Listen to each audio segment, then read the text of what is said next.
We first became involved with Julia's house when our first son was alive. Kieran had a metabolic disorder called CPS1. His body couldn't basically process protein, his liver didn't work, and because of that the ammonia in his blood raised, which then, if it's too high, becomes so gives him brain damage. Kieran didn't qualify for a full transplant. He had something a bit more specific, which was a cell transplant. He was called up for transplant in August 2010 and didn't make it out of hospital from then until February when he died.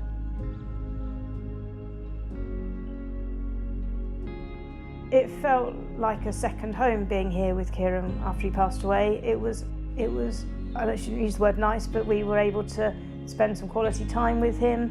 We made the room his own, we put some artwork up from home, we brought some of his books in from home and his own bedding. It was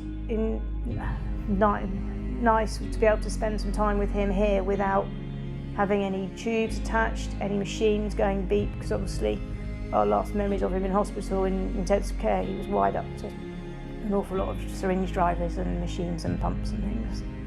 So it gave us a chance to have some normal memories of him as a normal little boy without any pumps and things. One of the things that Julia's house were really, really good at once Kieran had died was just reminding us of the good times that Kieran had. It became quite hard for us as parents to remember the good times. It was quite hard to think of Kieran being happy at the time. Ollie was born in 2015. We knew that Ollie may have the same condition as Kieran. Genetically, there is a 1 in 4 probability. I think we were hoping we were going to have a bit more of an easier ride than we did and things, because he didn't have all the other complications, but Ollie spent an awful lot of time in hospital. That's when we realised that Julia's house would help us and give us some support again. Things that don't often get looked at when you've got somebody who is medically or physically disabled is that you're always at work, you're always doing things, you never quite turn off.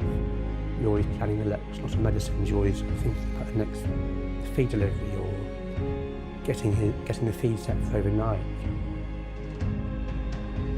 It does make you feel isolated from others, which is where Julia's house became a godsend, because it gave us support and they would come in and do sessions in the hospital as well for us, so it just gave us a chance to go and grab a coffee and pull back for a couple of hours and come back and just give you a change of scenery.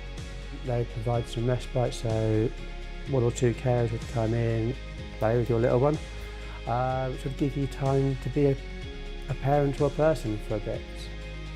We end up having like a completely different circle of friends, which is lovely as well, because we make new friends from the hospice and do social activities with them.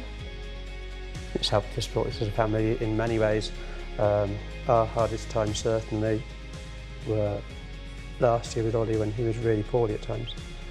And before that with Kieran, who had many complexities.